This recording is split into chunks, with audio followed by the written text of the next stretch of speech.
On reçoit Rubén Molina, qui est un danseur flamenco. Danseur, chorégraphe, directeur de compagnie. Voilà, ouais. ce n'est pas qu'un danseur. Attention. C'est pas réducteur. Danseur, déjà, c'est bien. C'est super. C'est pas mal déjà. Pas mal. Et donc, il est là. Donc, Roberto, tu vas l'interviewer pour. Je sais qu'il se produit bientôt sur Paris. Exactement. Donc, on va parler de tout ça un petit peu. Il s'est déjà produit. Ouais, voilà, on va essayer de te connaître, Rubén. Voilà. Déjà, merci d'être là. Parce que voilà. Je t'avoue que El Pingüino normalement parle pas beaucoup de flamenco, donc mais on peut aussi. Mais l'actualité et l'agenda culturel fait partie prenante en fait de l'émission. Et du coup, on s'est intéressé. Enfin, moi, je me suis intéressé à toi, à ce que tu as fait, etc. Donc, autant te présenter. Tu es danseur, chorégraphe. Tu as une compagnie. Ouais. Désormais. Tu es né à Cordoba. Voilà. C'est ça.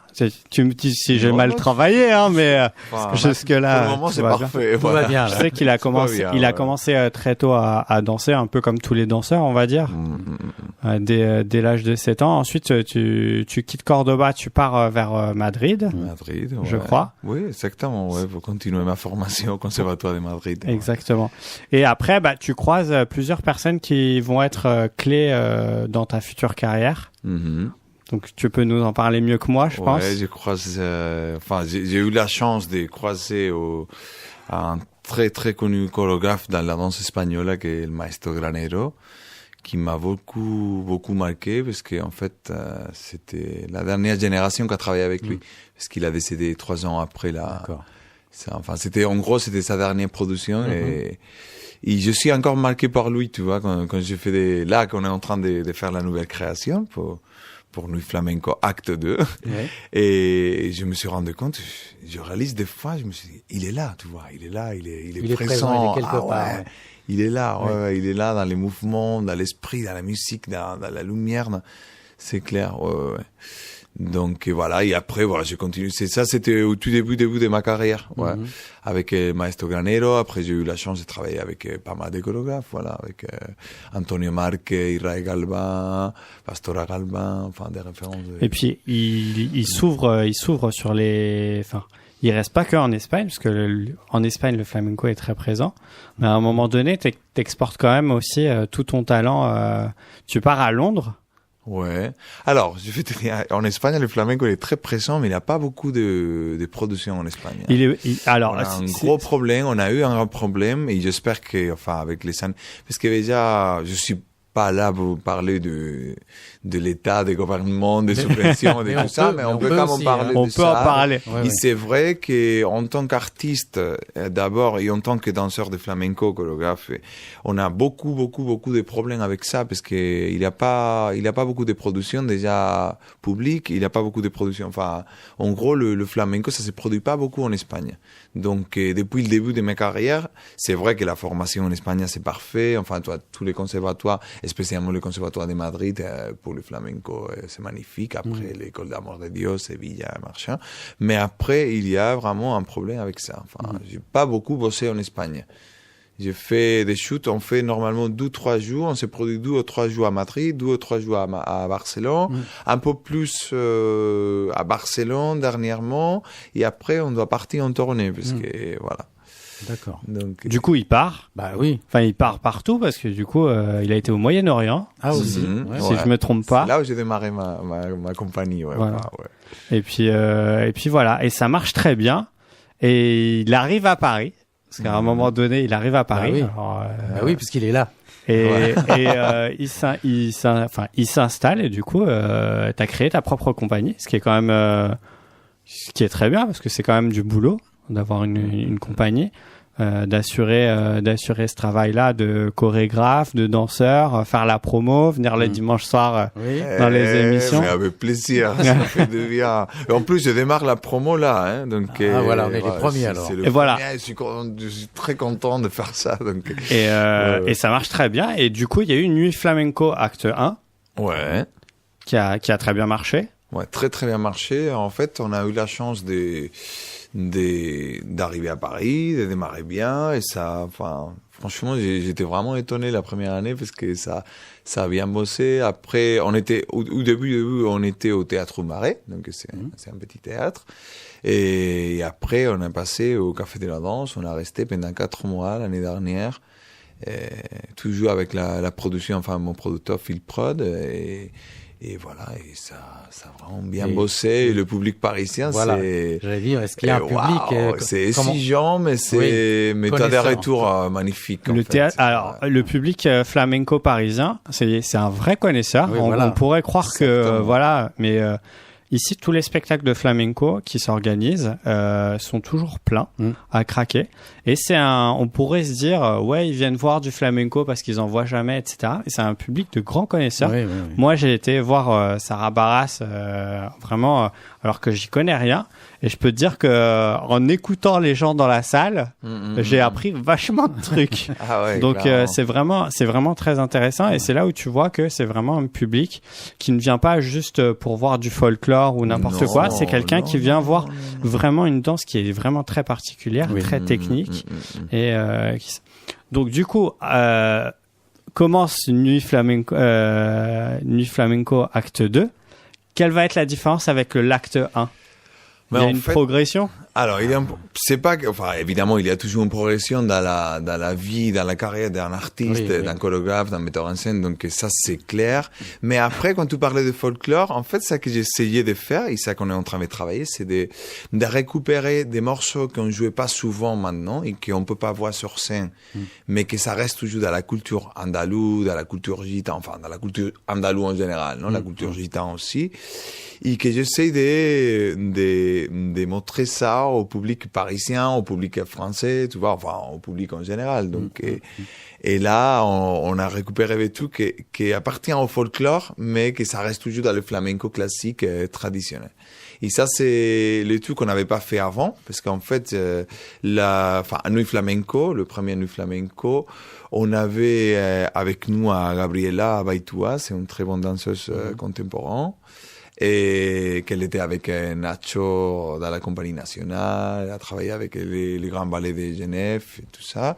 Et c'était beaucoup plus contemporain. Enfin, c'était beaucoup plus mélangé. On avait fait un pas de deux magnifique où la danse flamenco et la danse contemporaine s'est mélangée. J'aime pas trop le mot fusion, mais c'était un mariage entre les deux danses, tu vois. C'était chacun dans son côté, mais en même temps, voilà, c'était des mouvements, c'était très sympa.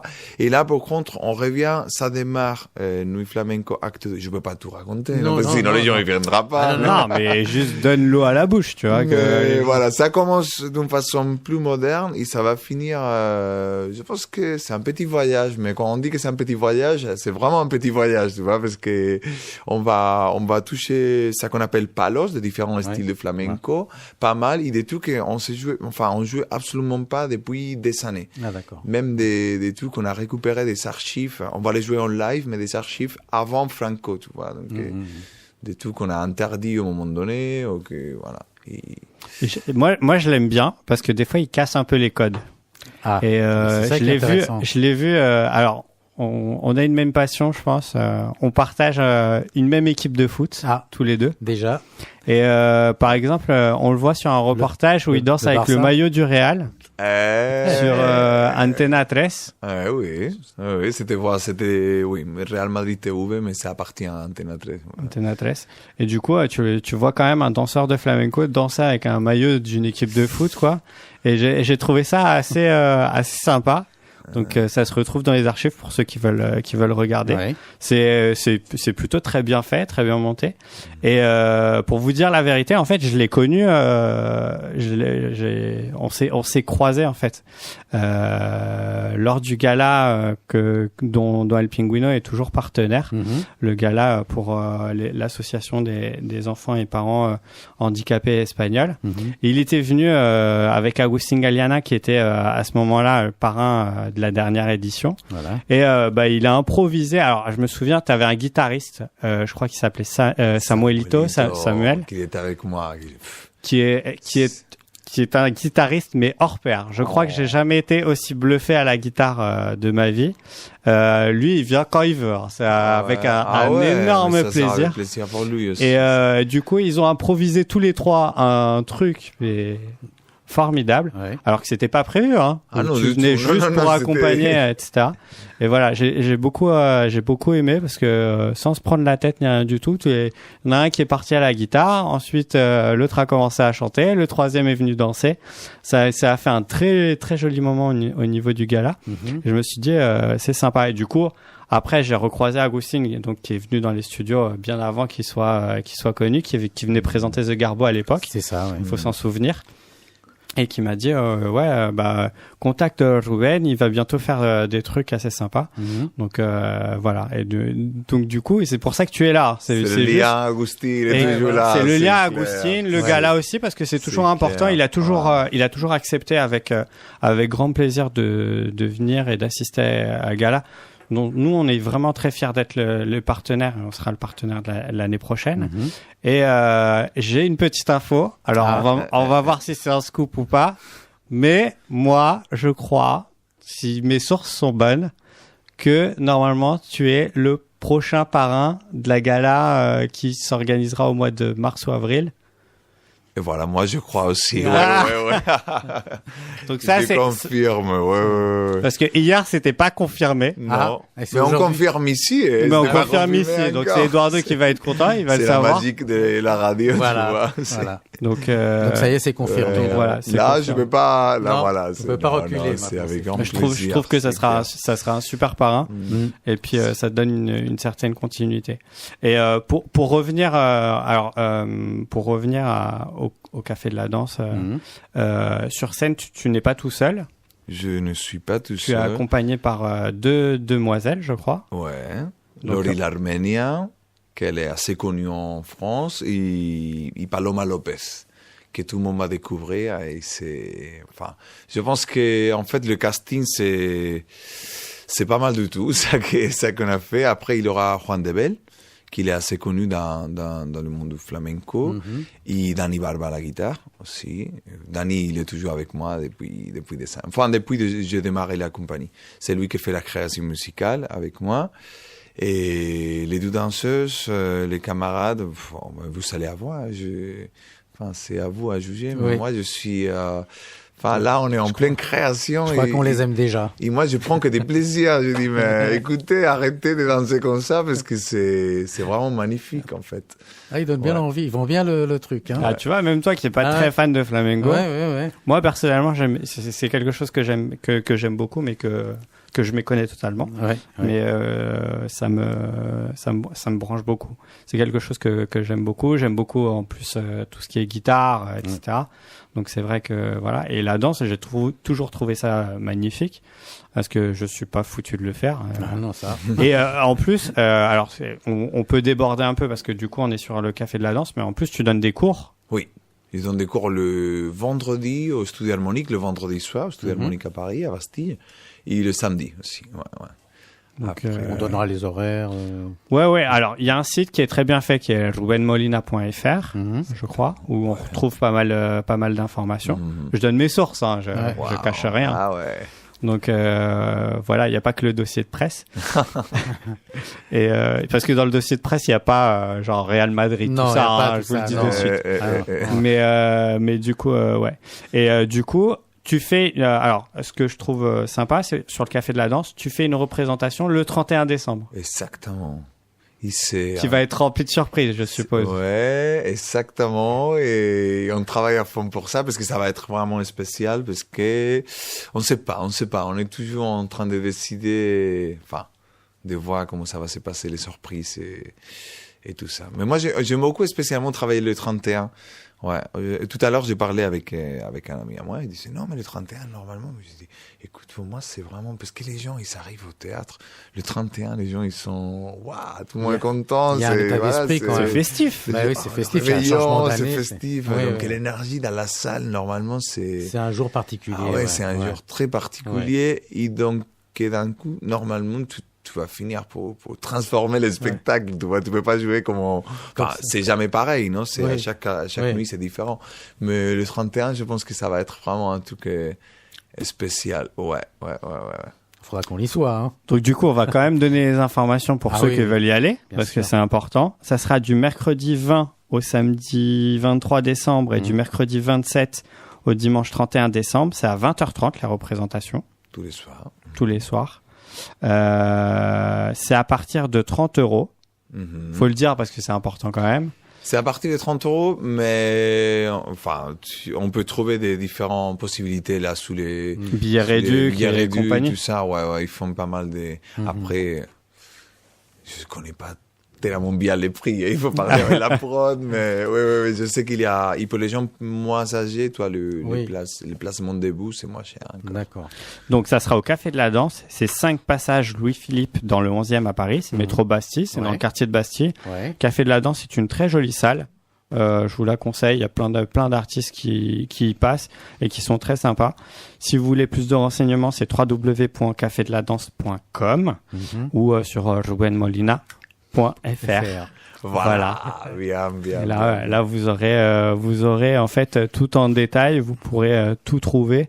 Je trouve que c'est un spectacle que je vais aller voir moi personnellement, et ça valait le coup d'en parler parce que t'es un personnage, t'es quelqu'un de très attachant, et puis je trouve que tu casses un peu les codes du flamenco vraiment rigoureux, et alors je sais que t'aimes pas le. Qu'est-ce que c'est le flamenco rigoureux? Flamenco rigoureux, on va rentrer là. Non, mais le classique. Souvent le classique, c'est quand tu vois ceux qui parlent de flamenco, c'est très technique, etc. Toi, tu donnes des cours, donc c'est sûr que tu as un côté plus pédagogique à vouloir montrer les choses, et c'est sûr que c'est toujours plus intéressant. Donc voilà. Et puis moi j'aime bien le fait que tu arrives sur Paris, que tu connaisses pas forcément la ville, etc. Tu crées une compagnie, tu t'y installes, tu fais beaucoup de choses. Et je trouve ça, enfin voilà, moi j'aime bien les gens comme toi, donc c'est pour ça. Merci. J'aime bien en faire la promotion, et je pense que les gens de l'équipe sont contents aussi. On est d'accord avec toi. Sont contents de ça. Complément. C'est quand la prochaine mission? Je suis là parce que je vais sortir. Dans 2 semaines, on sera la là. Prochaine, c'est le 17. Le 17, justement avant les représentations. Avant les représentations, exactement. On en reparlera à ce moment-là plus précisément. Et on en reparlera après, parce que du coup on fera un débrief. Ah oui. Voilà. Ah oui, bien sûr. Mais si tu veux, on t'invitera au débrief. Avec grand plaisir. Avec plaisir. La porte est toujours ouverte ici pour tous les artistes qui viennent. Ouais. Voilà. Il y a pas, de temps en temps, il y a à boire, à manger aussi, donc faut pas hésiter. Il y avait même à manger aujourd'hui. Ouais, il y a à manger. Il y avait même, mais il y a je rigole. Si. Donc voilà. Donc allez au Café de la Danse. De toute façon, sur les réseaux sociaux, ça sera annoncé. C'est Céline qui s'en occupe et qui s'en occupe très bien. Moi, je tenais à te remercier parce que ça s'est monté très vite et tout de suite t'as dit oui. Donc voilà. Et sache que tu es le bienvenu ici. On est là. C'est moi qui vous remercie. Et on espère te revoir pour présenter le gala, parce que ça, on fait toujours une émission spéciale ici pour le gala. Okay. Donc tu seras obligé de venir en tant que parrain. Ah oui. Et puis on demandera à Agustine de venir parce que la dernière fois il est pas venu. Eh oui. Voilà, en tant que parrain. Donc il faut qu'on lui mette une petite fessée. Voilà, exactement. Donc voilà. Merci à toi, Ruben. Merci. J'espère effectivement qu'on se reverra très très vite ici. Et pour parler d'autres projets, parce que je pense que quand tu auras fini le 31 décembre, tu auras des projets déjà pour mais au moins la tournée, non? Oui, parce que voilà, on a fait la tournée Venue Flamenco, et là on travaille pour faire. En 2018, il y a une tournée. Normalement, on travaille déjà. Il faudra qu'on en parle. Oui. Il faudra revenir. Pour le moment, on est en train de tout organiser, de signer. Mais la tournée démarre normalement au mois de février, en France, Donc, et sur les dates à Paris, il y aura des surprises. Il n'a pas le droit d'en parler, mais moi je vous dis qu'il y aura des surprises. Il y a des grosses surprises. J'ai pas le droit de parler parce que j'ai pas le droit. Voilà, c'est t'as rien dit. C'est moi qui l'ai dit. Un petit peu, non? Non, il peut pas. Il veut pas. D'accord, donc on dit rien. Les surprises, c'est des surprises. Voilà. Quand il aura l'autorisation, il me le dira, on l'annoncera ici. Voilà, on fera comme ça. Ouais. Ça marche. Ok, merci à toi d'être venu jusqu'à nous. Je sais que demain matin tu répètes très tôt le matin. Donc, on va te laisser filer gentiment. Et nous, on va continuer en musique. Bon. Voilà. Merci à toi une beaucoup. fois de plus. Merci, et à bonne très vite. soirée. On se verra certainement lors des représentations. Et on sera là. On vous attend là-bas. Ok, Merci, ça marche. merci beaucoup. Merci à toi. Merci, bonne Et soirée.